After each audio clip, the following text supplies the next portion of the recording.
The winter wind bit through the city like a silent warning, turning breaths into puffs of mist and sidewalks into icy trails.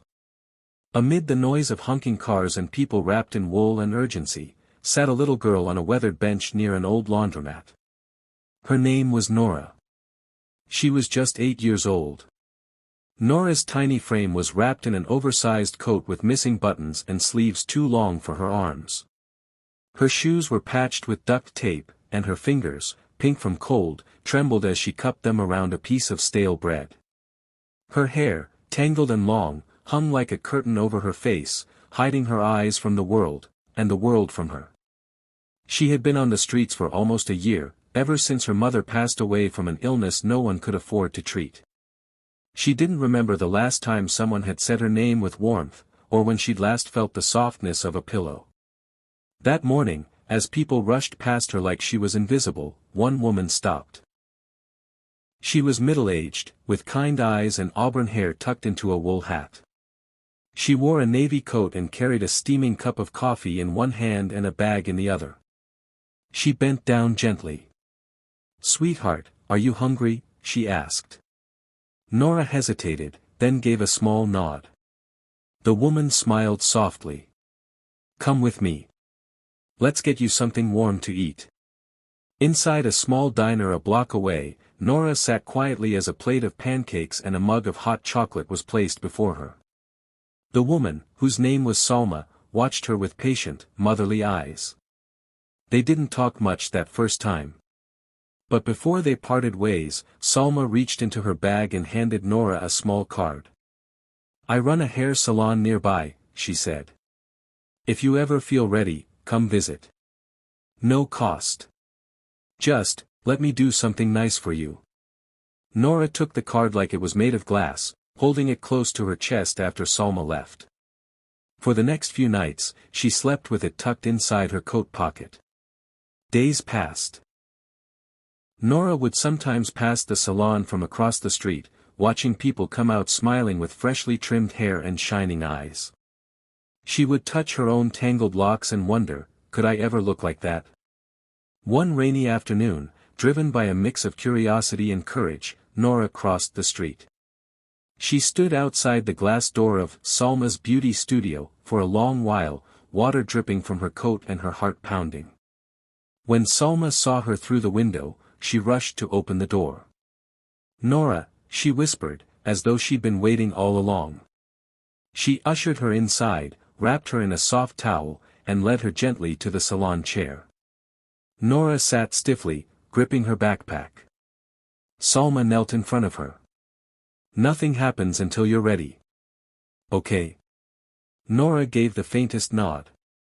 Then, slowly, the transformation began.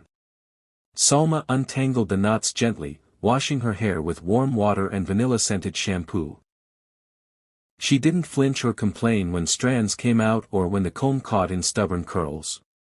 She just smiled and said, "You're going to feel so light." And she was right. As the scissors snipped away the weight of neglect, Nora began to sit straighter. As her hair fell to the floor, so did the fear in her chest.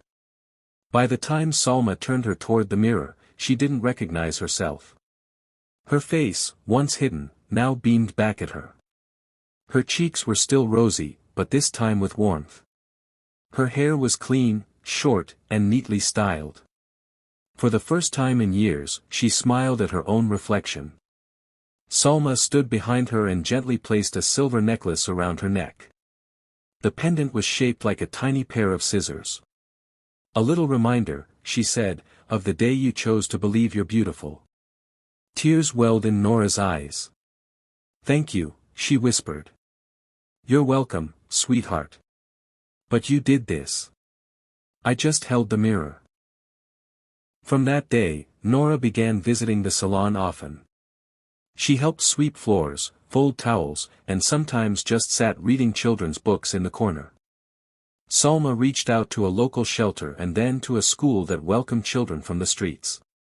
For the first time in her life, Nora had clean clothes, books with her name on them, and a pillow that was hers alone. She worked hard. She studied with passion. And every time she doubted herself, she would look at the little scissor pendant and remember the woman who saw her when no one else did. Years later, in a grand auditorium filled with warm lights and quiet anticipation, a young woman stepped onto the stage. Her name was Nora. Once a homeless little girl with tangled hair and tear-stained cheeks, now standing tall, confident, and graceful. She wore a simple but elegant outfit, held a worn leather diary in one hand, and paused before the microphone. The room fell silent. She opened softly. "My name is Nora. And yes, I am the girl many walked past on sidewalks, the one whose messy hair scared people more than her empty stomach." A quiet murmur passed through the crowd. But one winter day, a woman saw something no one else did. She saw me. She didn't just cut my hair. She peeled away the shame I wore like a second skin.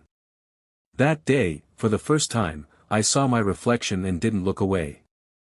Nora held up a faded photograph, her 8-year-old self after that first haircut, smiling shyly in the salon mirror.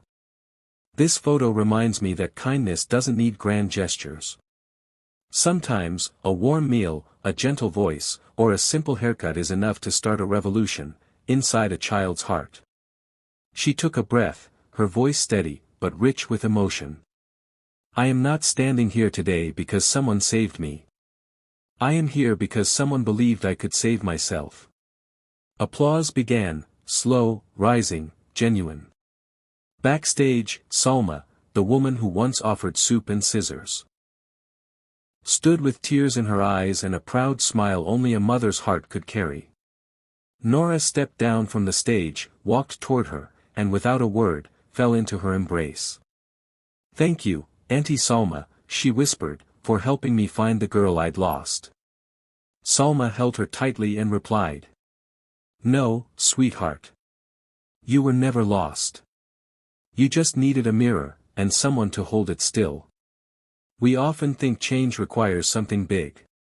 But sometimes, it's the simplest act, a warm plate, a clean haircut, a moment of genuine kindness, that rewrites someone's future. Nora's story is not just hers. It's the story of anyone who's ever needed to be seen, heard, and loved.